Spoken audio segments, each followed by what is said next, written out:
is the CEO of PR Worx, and I am the chairperson of AAXO, and we're talking about communication during this time of crisis. And I think, Madelain, you're the perfect person to chat to this about this topic.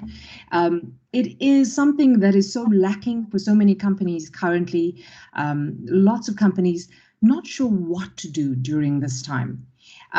So before we start with the number of questions that I have for you, why don't you let's start with just sharing with everybody who you are and what your experience is in the field of communication. Okay, wonderful. Projeni, thank you so much for the opportunity. It really is great to see somebody again. Like I said to you, we've been in lockdown since the 18th of April, it's March, so this really, really is wonderful. Thank you. I am like you said, I'm the CEO of PR Worx. We have been around for 18 and a half years. We are the highest awarded public relations or marketing communications agency in Africa. Our accolades are really impressive because the team is so impressive. But from a crisis communications side, we really, really know what we are doing.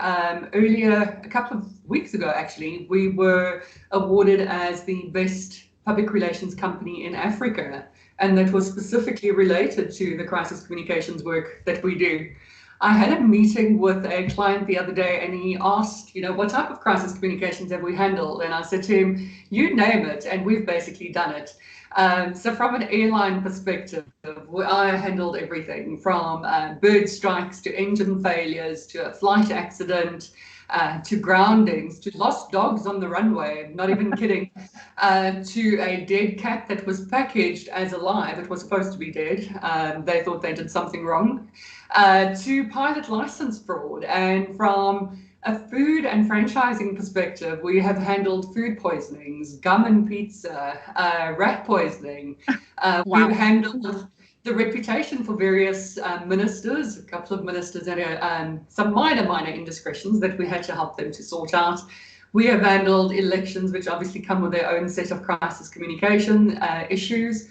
We have literally handled everything from the Ellis Park disaster to the Springbok rugby team flight that needed to return because of an engine failure, and South Africans were convinced that it was the Aussies wanting to assassinate the SA rugby team.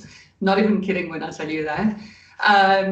To issues with electronic companies, for instance, on Black Twitter, internal sabotage, international ownership, BEE. And then obviously from an expo perspective, we have helped Lesotho Land quite extensively in terms of their own crisis last year when they had to cancel a couple of days of their expo because of the terrible, terrible weather that we had during that Easter season. So I think from a crisis communications perspective, there's not much that surprises us anymore. We have literally been there, got the T-shirt. Well, and that's exactly why I thought that you would be the perfect person to help us in the exhibition industry currently going through a crisis that none of us would have ever expected. Or, you can think of so many, and you mentioned so many now, that crises that could happen. But I don't think COVID has ever entered anybody's mind the possibility of this tragedy ever occurring. So exactly. I think the last time that the world was in crisis in terms of a health crisis was 102 years ago, to be exact. But I think a lot of countries don't realize the ramifications that a nationwide or a global crisis can have. You just look at a couple of things. For instance, 2020 started off with the Australian fires. Right. And who would have thought that, something more devastating than that could have happened? And then we're sitting with COVID. But I think a lot of leaders and organizations have realized now, specifically during 2020, that how they communicate is going to determine the outcome of their business. It's going to determine if they actually have a way forward. Yeah.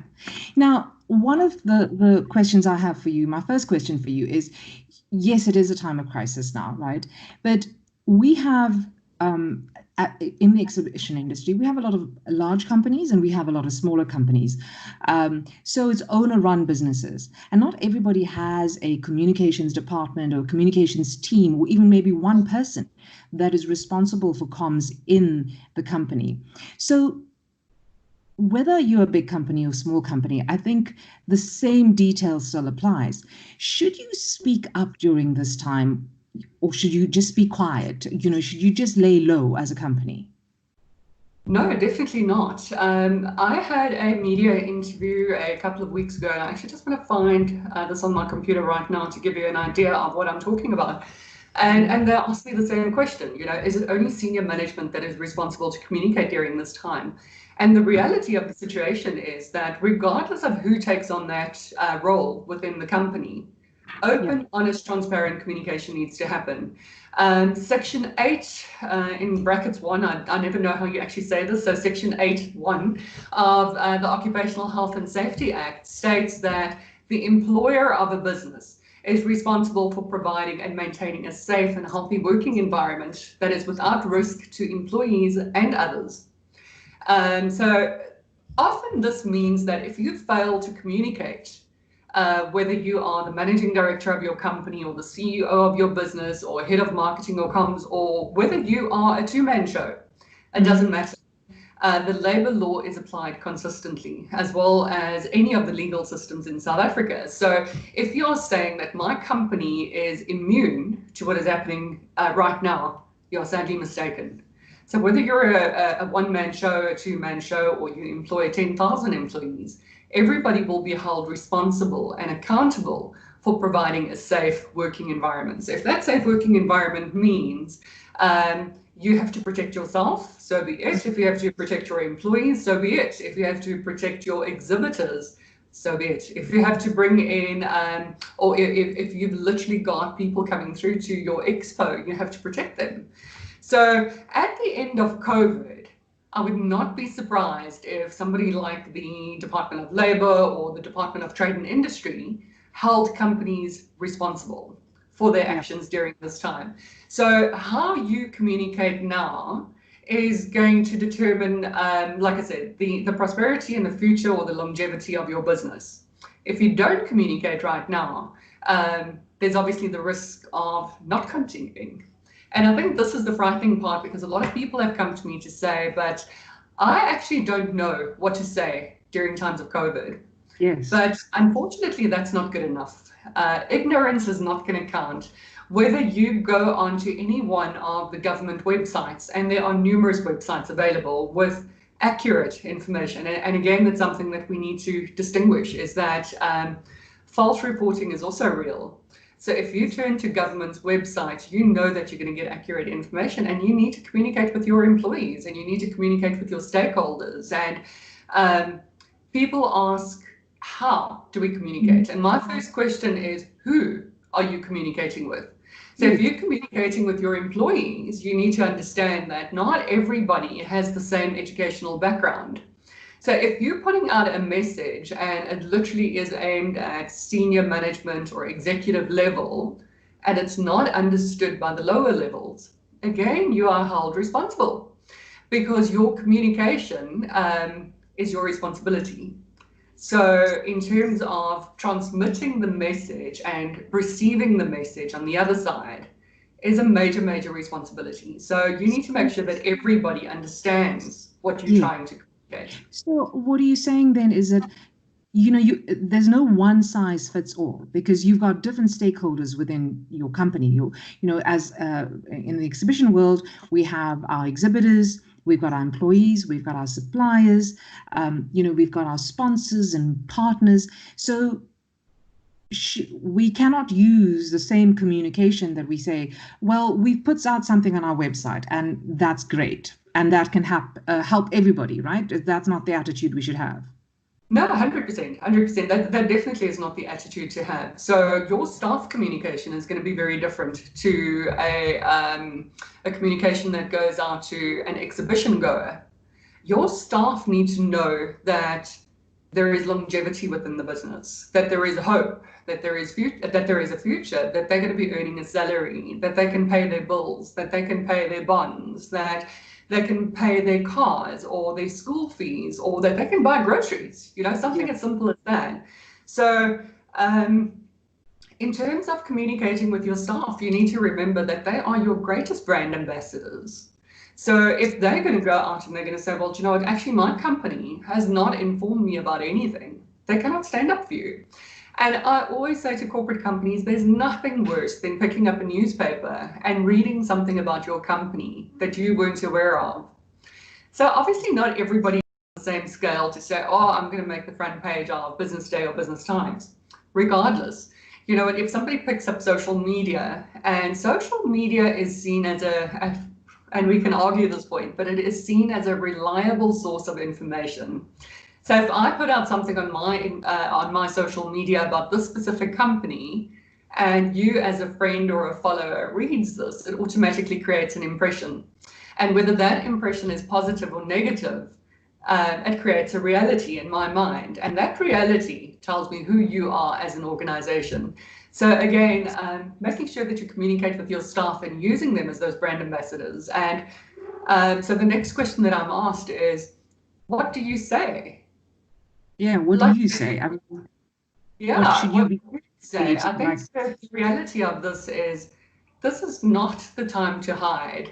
If there is one time to advocate open, honest, transparent communication, it is now. Take your employees and your stakeholders into your confidence and trust them with the information that you're giving them and tell them what is happening, because we are all in the same boat. Fortunately, certain companies are continuing those those considered as essential services. But if you have a look at the exhibition industry, it's not considered an essential service, it's considered a nice to have. So how do you communicate with people? You explain that to them. You explain where the business is currently at, but you also explain the potential solutions that you have in place. And this is something that I keep saying to my clients as well as to my staff members is, yes, we can all stare at the problem right now, but it doesn't help. We all know what the problem is. We understand how long lockdown is going to be, and we understand that essential services basically operate right now, and we know that there is some insecurities with regards to the future. We understand there are insecurities with regards to our financial position. But what is the solution? And I think once you start digging a little bit deeper and you start looking for new answers and you look for innovative, out-of-the-box approaches to say, from an exhibition perspective, we could do an online expo, or I could take you through a product walkthrough. I could show you a video. Sorry, talking about essential services, I can hear the garbage removal guys here. So thank you to them, I really appreciate it. But if you start looking at a new way of doing things, and people like Elon Musk and Bill Gates and Sarah Blakely, they're always advocating that you find innovative ways of doing business. I was on a conference call with the DTI the other day and about 238 other people. And one thing that came through loud and clear, I was on the phone with a bunch of engineers, one thing that came through loud and clear is that the way that we do business today is going to be very, very different to the way that we did business yesterday. But at the same time, the way that we do business in a month's time or in a year's time is going to determine how we do things now. So I challenge your industry specifically to start thinking out of the box. Yes, will exhibitions happen again? Absolutely. It's one of my favorite things to do. I'm one of those people that you want on your list because I buy everything. And I like to support everyone, and I like to support local. But talking about that, people are not necessarily going to have the same disposable income anymore. A lot of companies have cut back. Some people are on a no work, no pay basis. Others are now working on an hourly rate. Others are working as and when required. Others are working on a project basis. So I think we need to realize that disposable income for a long time is not going to be what it used to be. And I think once we start looking at a business differently to see how can we still add value, but add value with sincerity, with passion, with integrity.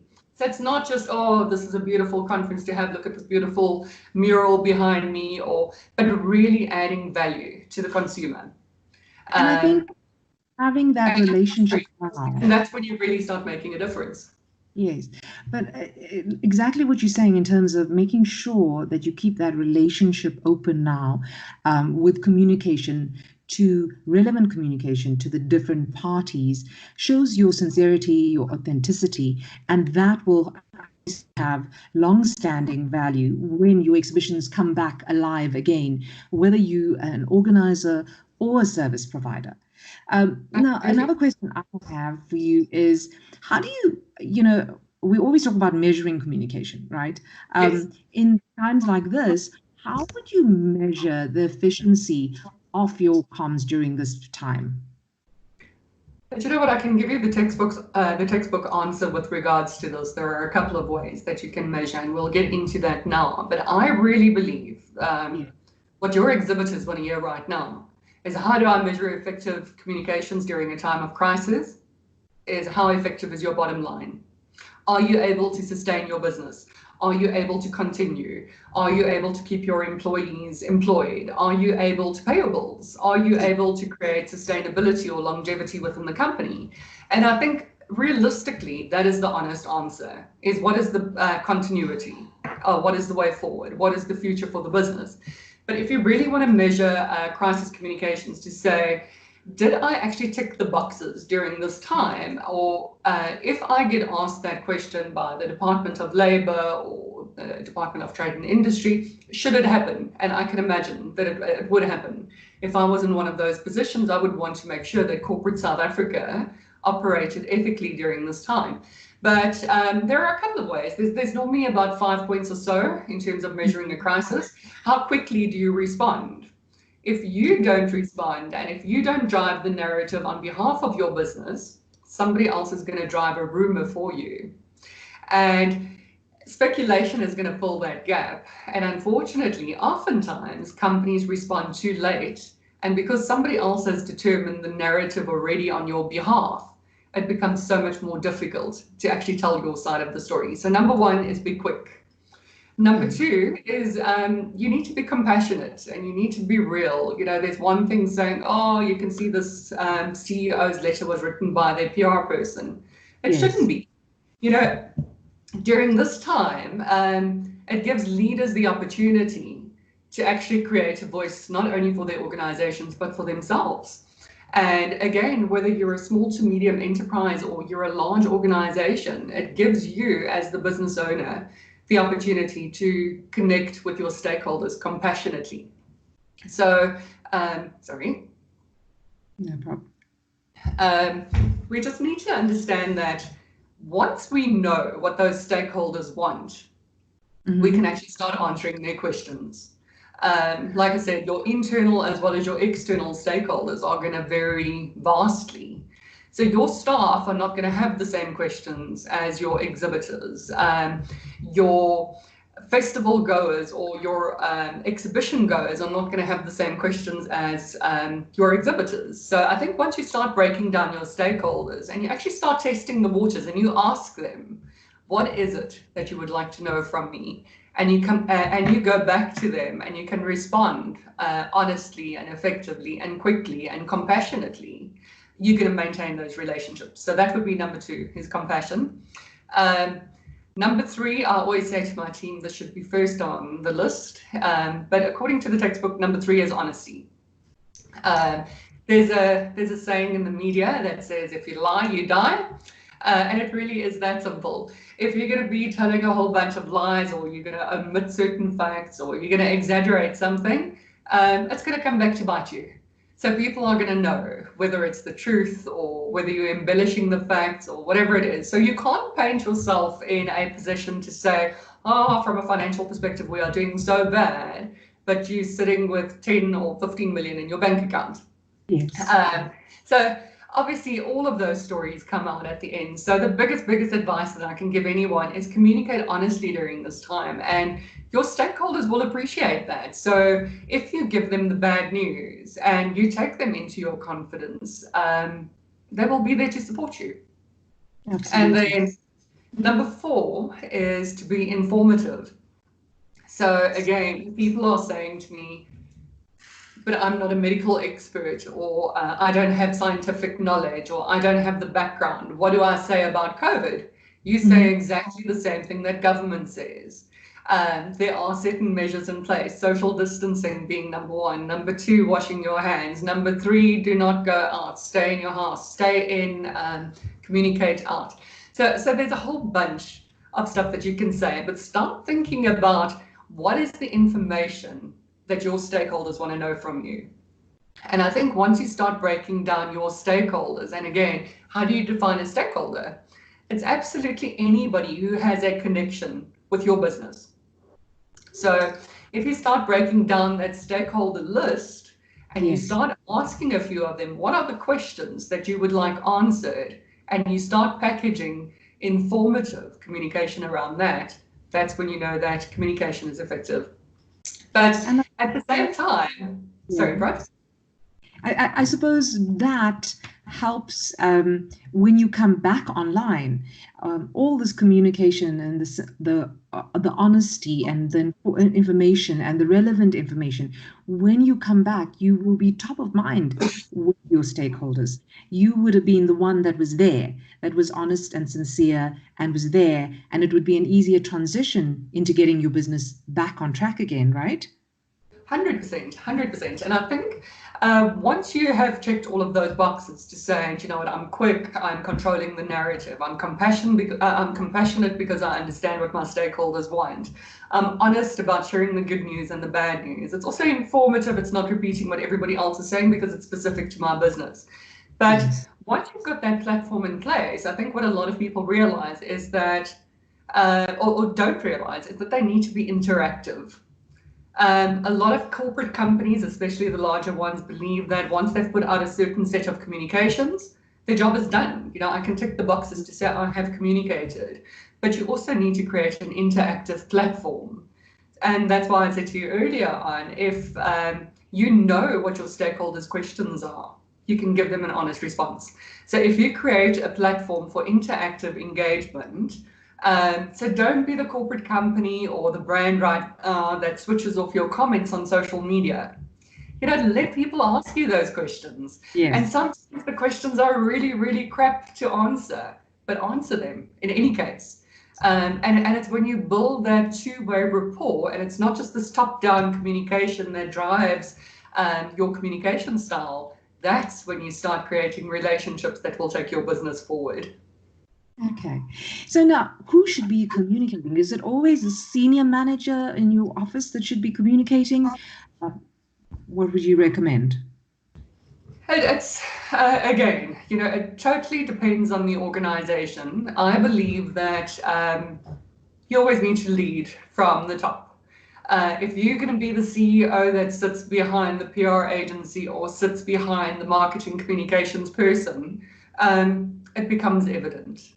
They can obviously help you to structure your communication, and we've got a solid role to play, and I don't want to discount my own role, but it is absolutely vital for business owners to speak up, to be there, to be at the face of the crisis, and to make sure that your staff members can look up to you to say, that is where I'm drawing my strength and my information from. Because if you don't lead with integrity right now, you're not going to go very far as a business. So is it only the CEO or the business owner's responsibility? No. Because once you have an informed group of stakeholders, including employees, those brand ambassadors also speak on your behalf. So at PR Worx, we've got a couple of people that speak on behalf of the company. I'm not always available. And it depends on the expertise that you need. If you need somebody else to speak on crisis communications, I am not going to ask somebody who is who handles food and beverage industry, for example. I'm going to get somebody involved who handles crisis communications. But if I need somebody to speak on behalf of the FMCG industry, I'll pull in one of our account directors to manage that. Obviously, the most important thing to remember with this is, regardless of who is speaking about your company, is they need to be informed with facts. Yes. And at the end of the day, the company is going to decide what those facts are, unless you allow the rumor mill to do it on your behalf. So if you respond quickly and effectively, your consumer or your customer or your client could even be speaking on your behalf, because they would have seen your information. So whether that information goes out on social media, in the media, via a business-to-business communication, a WhatsApp group or an emailer, it doesn't matter. Mm-hmm. The information that you're putting out there is what people will be communicating on your behalf. Wonderful. So before we round up, lastly, I think this is a discussion you can go on endlessly for, because there's so many different scenarios, I suppose. But as a roundup, are there any other additional tips that you would advise companies now at this point in time? Yeah, 100%. You cannot over communicate during this time. You know what, even if you go out with a daily message that says, dear employees, I'm thinking of you. I know that it's tough to be at home, but we are busy working on plans. And as soon as I've got more information, I will share that with you. And then tomorrow you go back and you say, those plans that I told you about yesterday that I was busy working on, we're actually doing X, Y, and Z. Day 3, you go back and you say, do you know those plans? This one actually didn't work, but the following does. So just making sure that you communicate on a regular basis. Let people understand where your business currently is at, what your plans are, what your innovation is, what your out-of-the-box approach is, what your strategy is for longevity for everybody involved. So more is more. It always works. Be creative. Sorry, it's not COVID, it's just a cold. Yeah, but be creative in terms of how you communicate. So think about infographics. If it's going to be easier for your company to communicate with an infographic, put that out. Or use that as part of your communication methodology. Put out a vodcast. You know, everybody has a cell phone. Put it on selfie mode. If you're one of the ladies, you can even put it on Beauty Plus. But put out a message about your company continuously, and whether you use that vodcast on your own social media channels. Obviously, certain things work better than others. If you want to communicate business, you're going to use LinkedIn. If you're going to be communicating to your consumers, you're going to use Instagram or Pinterest. But have a look at some podcasts, and you can put those out through Spotify, or you can put them out through Apple, or you can use your own website. Again, talking about websites, you know, one government requirement that so many different companies have not heeded as yet is to put out a COVID link on your own website that redirects back to government. But if you are in the public space and you are one of the essential services, use what you've got. You know what, there are still taxi channels available to convey a message to the general public. Use your social media, use your database that you've obviously collected over the years of expos and exhibitions. And come up with unique things. You know, for instance, I know everybody needs to put out the message that says wash your hands. Our internal rendition of that is that if you sing happy birthday twice, that's how long you need to wash your hands. And trust me, I'm not going to sing for you, Projeni. I will burst a couple of speakers. But you know, you can put out a message on behalf of your company to say you need to put out you need to wash your hands for X amount of time. So if you sing the chorus of Beyonce's Love on Top or Lose Yourself by Eminem or whatever it is, Jailhouse Rock by Elvis Presley, I promise you we've timed all of these things and they work. But start creating those online connections. And I think a lot of people don't realize right now, but online is going to be the way that we communicate for a long time. So if you're going to start creating Zoom meetings or Skype conferences or WhatsApp or Telegram groups, make sure that your message stands out. You are competing against every single other company right now, and it's not just in the expo space, but everybody wants their own share of messaging on social media as well as through electronic communications. But I think my most important tip for you is to consider your stakeholders. So break it down step by step by step. Who they are, what they would like to hear, what you need to say or what you should be saying, and how you can package that creatively. Absolutely. I think you're so right. At this point in time, it's so easy to take the quiet route, and be anxious and self-absorbed, but your stakeholders need you. Your company has been of service to them and has helped them deliver on their objectives for many, many years. So they still want to see you. They still want to be part of you, to be part of their business. And the only way you can do that is by communicating and not to shy away from that. Because I've heard many, CEOs of companies even and MDs of companies saying, look, I don't want to be out there. I don't want to be in that space. But your people, like you're saying, your people, your stakeholders, they need you and they need to see you right now. And this is a great way of doing it. Projeni, I think I just need to reiterate the reason why CEOs or leaders of companies need to get involved now with regards to communication is because they need to stay liquid. I don't think the world ever expected a health crisis to turn into a major financial crisis. And it's a big concern, and it's a big concern for all stakeholders involved. So you need to be realistic about that. If you're going to be taking a back seat as the business owner or as the head of the company, the chances of you staying profitable is not very high. So I think the reality with regards to that is you still need to invest in growth. And if growth is confidence in your brand and you are the leader of the brand, growth sits with you. So it's not something that they can discount or take lightly. Absolutely. Absolutely. Madelain, thank you so much for sharing your time with us today. I really, really appreciate it. If anybody has any direct questions, we will share your details with them.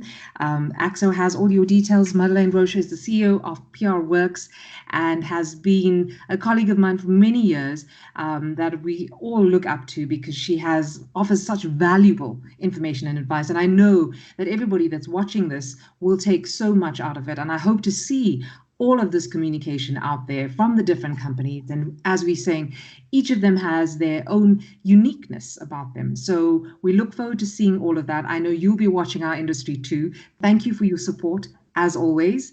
And to all of you that are watching, stay safe, stay strong, and stay home. Thank you, Madelain. Thank you so much, Projeni. It has been an honor.